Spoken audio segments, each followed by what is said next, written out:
Good afternoon. Thanks for joining us today. We have Outback Goldfields presenting. CEO Chris Donaldson's with me today. Before we get started, a few things. As always, there will be a Q&A section, so feel free to input your questions in the Q&A box at the bottom, or you can email them to me at deborah@adcap.ca. And this presentation will contain forward-looking statements. If you'd like to know more about those, you can find them on the company's presentation on their website, which I believe has been updated for today. And with that out of the way, hi, Chris. Nice to see you. Hi, Deb. Good to see you too. Looks like a nice day in Vancouver. I hear you guys have a heat wave. Well, a heat wave for us, yeah. And anytime it's not raining is a heat wave. So. Well, great. I saw you had some news out this morning about starting exploring. So why don't you give us a little bit of background on Outback Gold and dive right in? Yeah, sure. Yeah, I mean, things are rolling for us. If you remember, we're a relatively new company. We came about just at the end of last year. I came on in October, and we raised $11 million. Had a very good response. Went for 6 and raised 11.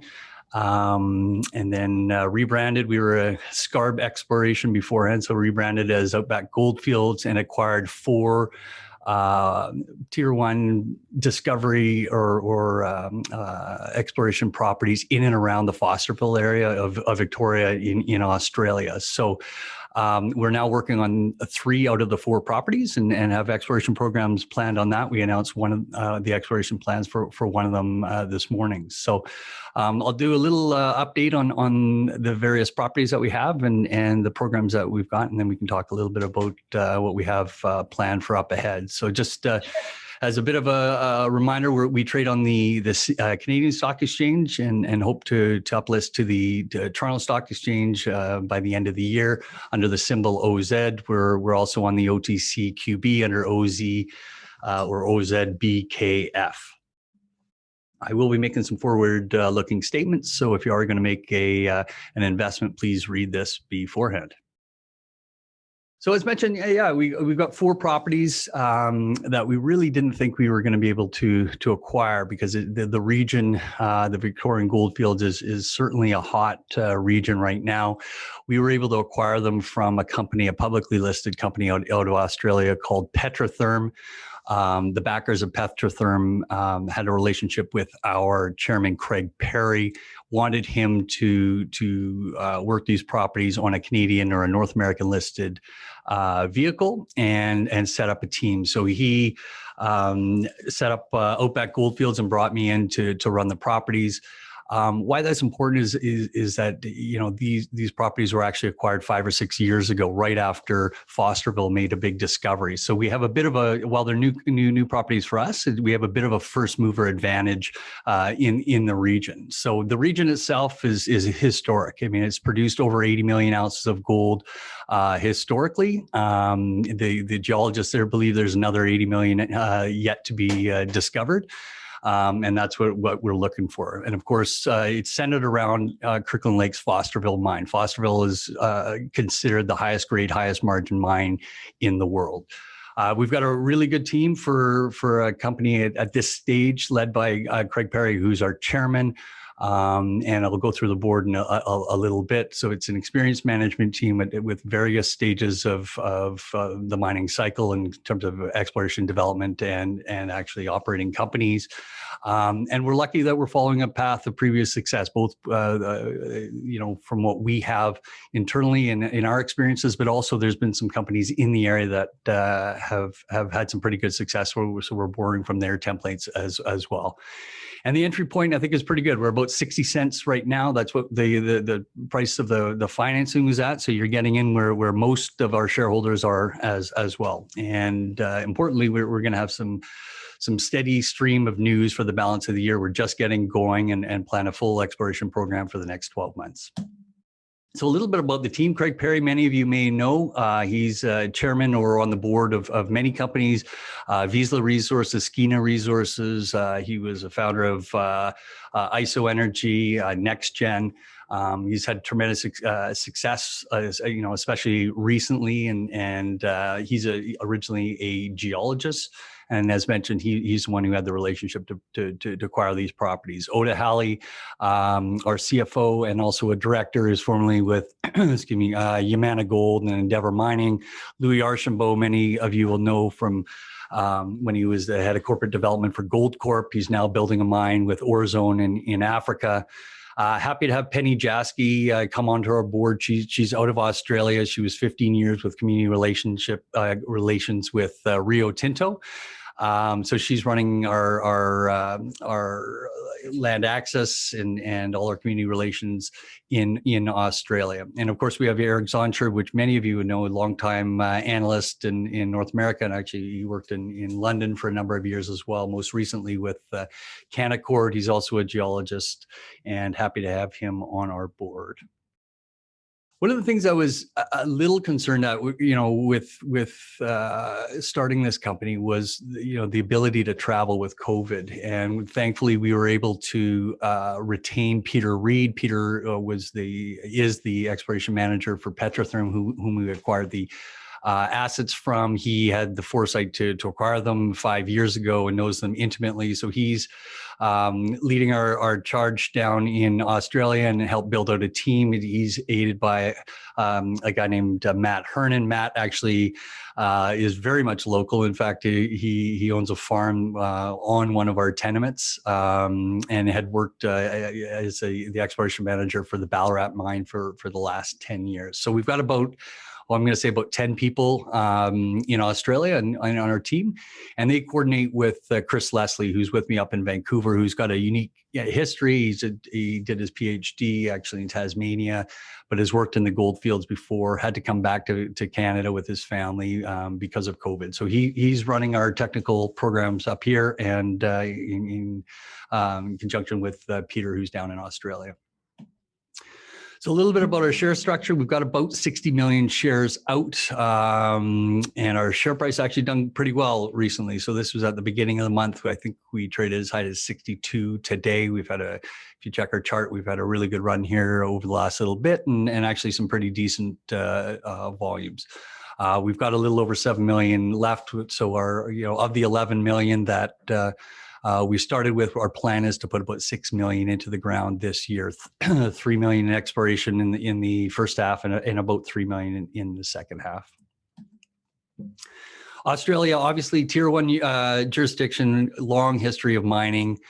Victoria itself traditionally has had kind of a challenging, it has been kind of a challenging environment.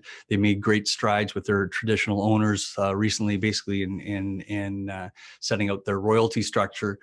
We've had really good success so far with our land access, and it's allowed for us it's a clear permitting system. It's taking a little bit longer now just because there's so much activity that's going on there, but at least it's straightforward and actually pretty good. So what we're happy with is there's a strong and deep workforce. I'm able to find people in the area who go home at night, and so we're not flying people in and out. And we can drill virtually year round. There's some challenges I'm learning with in the wet season, which is actually going on right now. And sometimes when it's too hot, there's a bit of a fire risk. But basically, we can drill and explore year round there. So the history of Victoria is that, in 1850, there was a massive gold rush that went on there, and people flew from around the world to come to mine this nuggety alluvial gold at or near surface. And they mined almost 80 million ounces of that from about 1850 till after World War I till about 1920. And they were mining that until they hit a cover, and the cover was most often a basalt cover, or they hit the water table. And then they were having some real challenges. And you see, for almost 100 years, there wasn't a lot of activity in the area. That all changed when Fosterville made a discovery of the Swan Zone, and they're now mining 50 gram per ton in this one zone. So they've got over 2 million ounces of that. So this has reignited the interest in the area. And this is what we're going for. So, this ultra high grade deposit is kind of the big prize at the end. The knock on the area has been there's only been one, and until very recently that actually was true. But what we're seeing now is a couple of other companies have had some very good success recently, and it looks as if there are multiple of these style of deposits here.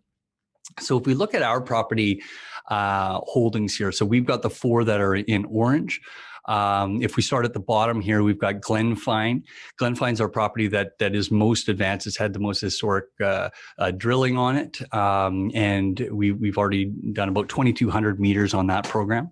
Ballarat West, we just got the exploration license on that a couple of weeks ago, and announced that we're starting our exploration program on that actually just today.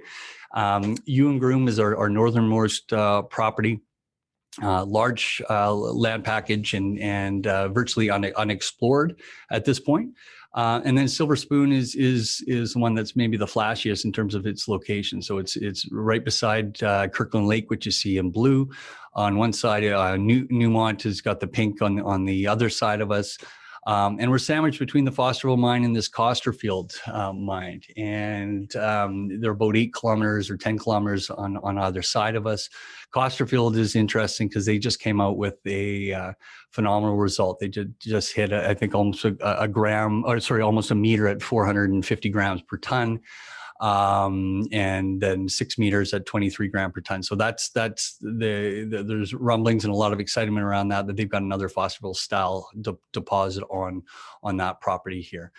And then Ballarat West, just before I go on, it is very indicative of the whole region here. So despite the fact that these 3 mines within, say, 5 miles or 10 kilometers of the property have produced over 17 million ounces of gold, it's virtually unexplored. And the reason for that is it's under shallow cover. And so there was some mining done at or near surface, but never below. So it's what's happening in the region now is that people are going in often below historical workings and drilling below cover, trying to find the source of this alluvial gold.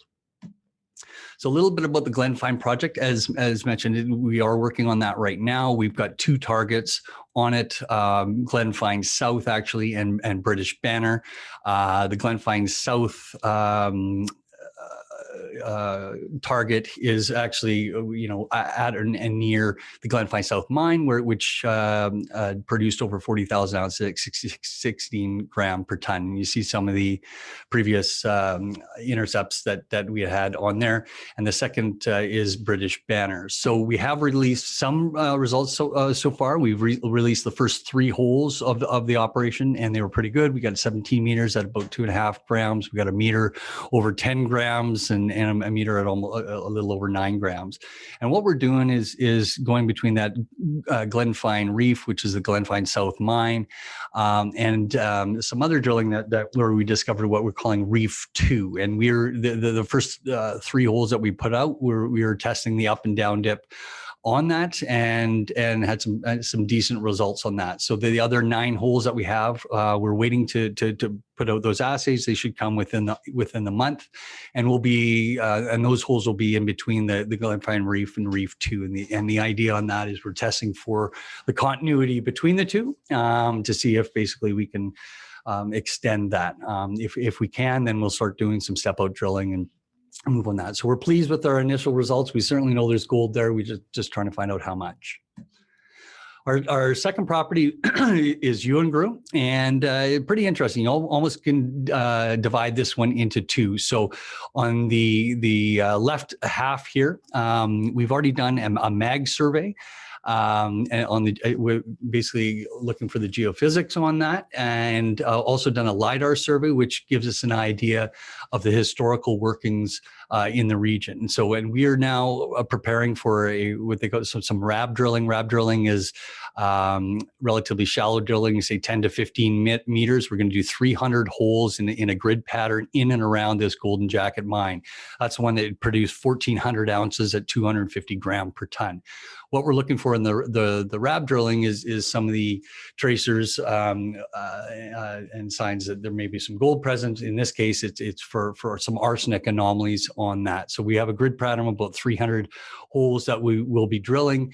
Hopefully from that, we are able to identify some targets to do some deeper diamond drilling on that. And this is coming off of the main fault in the area, which is the Avoca fault. And there's a splay on that, which is the Golden Jacket fault.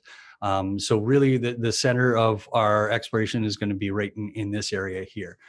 And then the other half of the property actually has quite a bit of historic workings there, and you see them there. We've already identified multiple arsenic anomalies there. Some of them are as high as 3,000 parts per million. Anything over about 100 ppm is considered anomalous on that. So we're working on land access and hoping to get drilling in there at some point this summer. And Ballarat West, and this is really kind of indicative of the whole area. As I mentioned before, Ballarat mine produced itself about 13 million ounces of gold. You add Crestwick and Clunes into that, there's 17 million ounces in the region. And if you look from the south here, all these historic workings go, and they look like they almost stop right at our property line. And the reality is they don't, or they do actually stop, but it's not like the trend stop. It just, they dipped under cover on that. So we will be following those extensions up, and we've identified two areas called Grassies and Mitchells that we're focusing on initially.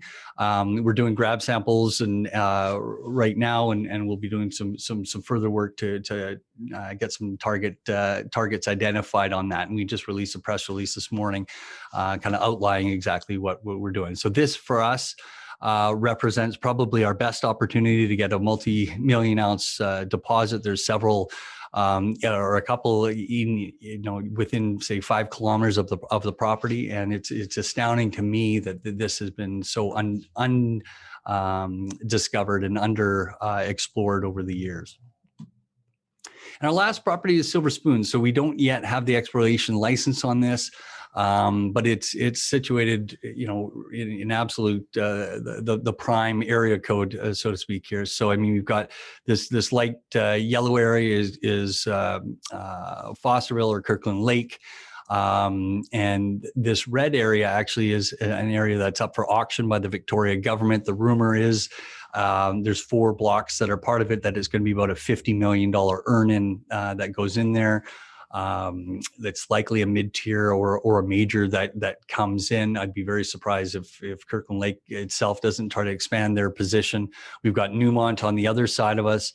And like I said, the Fosterville mine there, Mandalay Resources has come out with some really, really tremendous results recently, and they've had a real jump on the area. So if you take a look at that, if we were to go back and look at the map of the Victoria region, within that, there's probably 200 million of exploration that is planned for this year. And 90 of that is with Kirkland Lake. The good news is they've got a phenomenal deposit. The bad news is they're chewing through it pretty quickly, so they need to find more. So if you add up what we're doing, what say Fosterville South and all these other companies are planned exploration budgets are, it's over $200 million.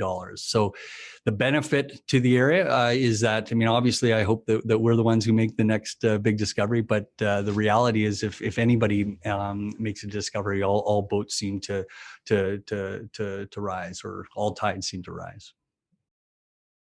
So our goals for the first half of this year was to complete the acquisition and start our drilling campaign. We've got we're rolling on YEUNGROON now.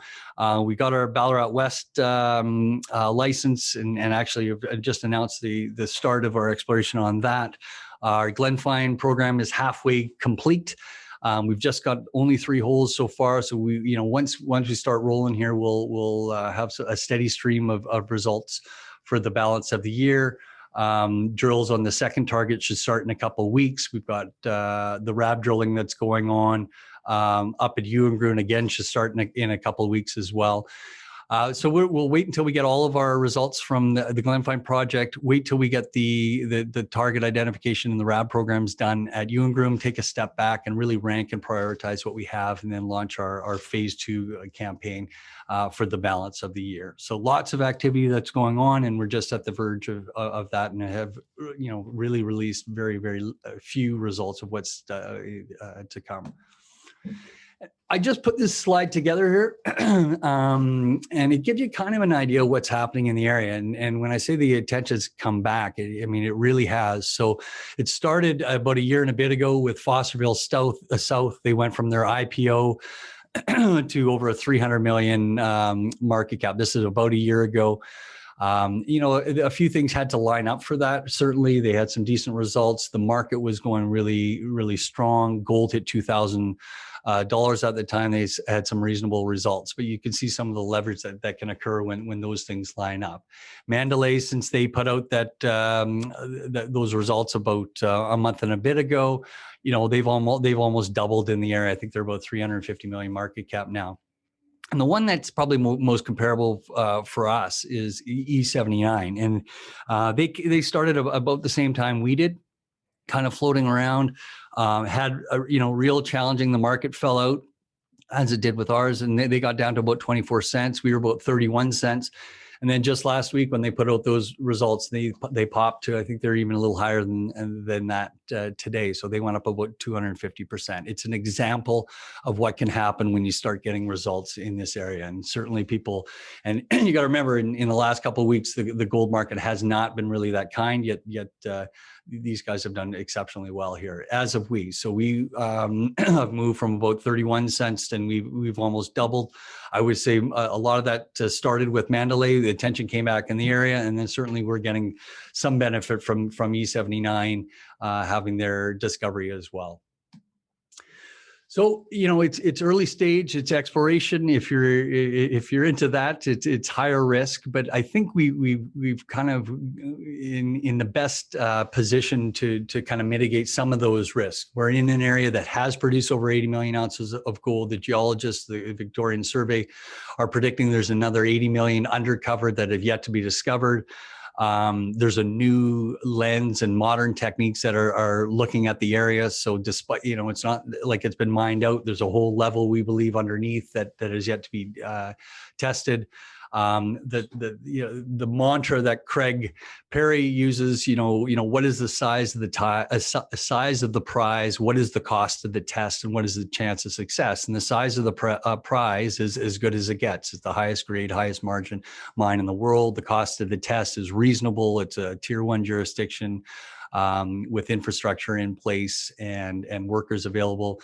And the size of the prize, cost of the test, and the chance of success, well, I think it's as high as anywhere in the world. We're starting to see that with others in the area.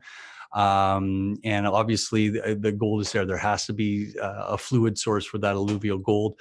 And I'm quite excited to see what our exploration program this year will bring. So with that, I think maybe we got a few questions lined up.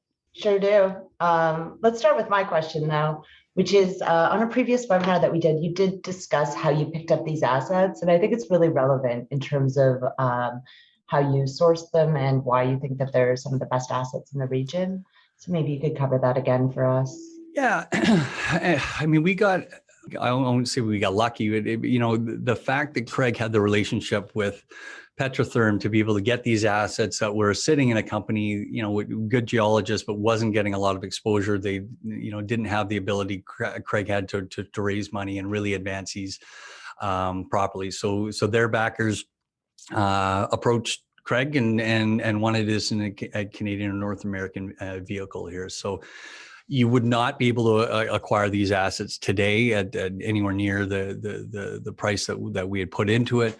I mean, why they're attractive? I mean, certainly if you're a closeology, you like that. There's nothing better than our Silver Spoon property.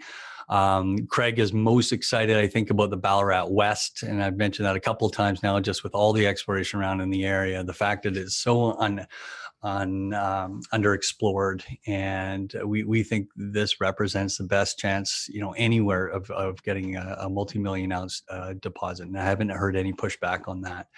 So yeah, I mean, it's as one analyst put it the other day, this is the hottest slice of geology in the world right now. The Victorian goldfields. So we're right at center ice for them with our properties. Well, it's exciting times. So when you talk about undercover, what exploration techniques will you use to delineate the undercover drill targets?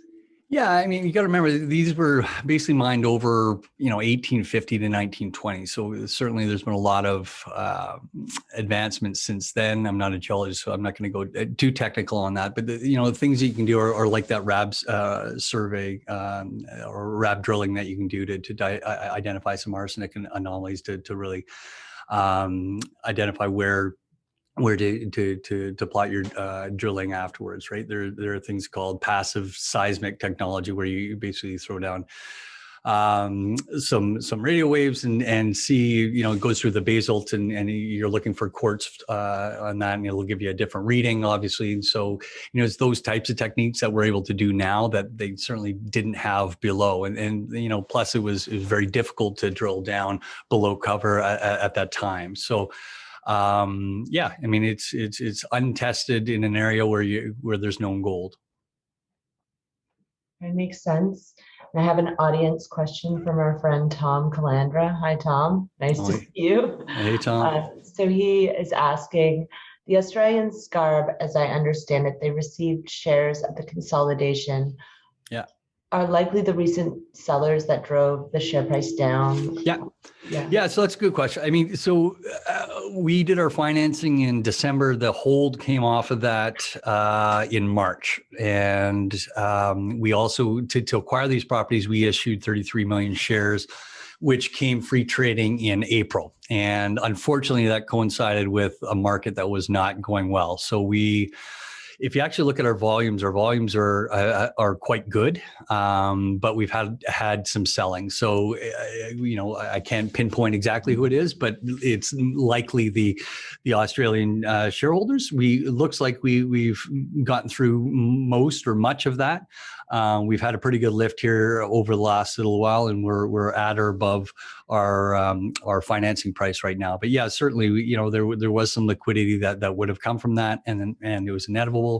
But it wasn't a landslide. I'd be more concerned if they were selling and we didn't have people coming in. So, I was buying over the last month or so. Craig was buying as well. To be able to get in at below financing costs when we're now 4 or 5 months ahead of where we were, to us was a pretty good deal. I put together a chart for you, Chris. Oh, there we go. Hopefully it's sharing properly. Yeah, we can see. Yeah, I mean, it looks like you've broken out of your downtrend. You're above the 50-day. You're above the 200-day. Like, looks pretty good. Your momentum indicators are trending higher. You mentioned the other area plays, and you're lagging them. So there's definitely a catch-up trade, in my opinion.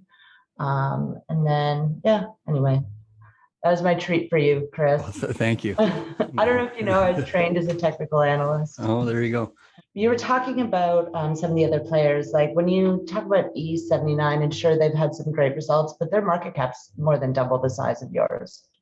Yeah, but it wasn't a week ago, 2 weeks ago, right? I mean, that's and all credit to them. They made a great discovery, right? That's the leverage you can get. But the other argument is if you reversed 2 weeks ago, people were looking at it and valuing our company higher, and neither of us had any discoveries, right? So I'm pretty optimistic about what we have and getting on these projects. We're just at the beginning stages.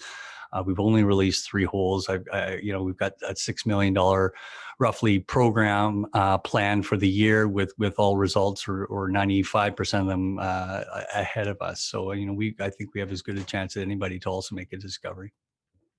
And can you remind me on the timeline for your next results? Yeah, probably next is within a month. And then, we're on a bit of a pause right now with the drilling. It's just getting remobilized up at British Banner, and then the RAB drilling will start up at YEUNGROON in the next, within 2 weeks. But then we'll have 3 drills going. We plan to keep those 3 drills going, for the balance of the year. And talking about the draw program that you've outlined, you're fully financed for it? Fully financed, yep. So we will spend our 6 million. We should end the year with a couple million as well. So. And you've got some warrants out. What's the strike on them? Yeah, that's $1.50. Okay, so they're a ways out. Yeah. But it sounds like the selling that you've experienced is done. Stock's trading a bit better. You've got lots of results. So I think it's an interesting time to be looking at the story. Obviously, the gold market's been a little challenged recently, but as I like to say, maybe a buying opportunity, right? There we go. So what else? What, like, in terms of catalysts, you've got your drilling. Are you looking at any M&A? Are there other areas in Australia or internationally or within that area that you're looking at? Potentially. We're pretty happy with the package we have. I don't want to give away my money and don't want to dilute really further. Having said that, with the one property, the Silver Spoon one, there are a couple other juniors in and around our area. It may make sense to do something there, but it's not something we've formalized right now, but it may be something at the back after the year. I want to see what we have now and get some results out before we really make any kind of move, but I'm not, it's something we'll look at. Is there an arb right now between Australian listed and Canadian listed players? Between the Canadian listed players and valuation, sometimes you see like a significant difference in the gold exploration companies. There could be. I'm not up on that. Cool. Anything else that we're missing today? No, just just hammer home the point that we're in a good district here.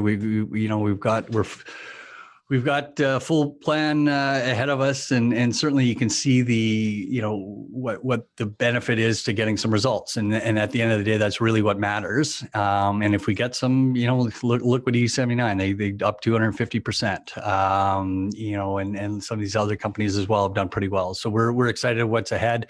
I can't control the market, but we can control what we're doing on the ground, and we've got a very good team that are working the assets.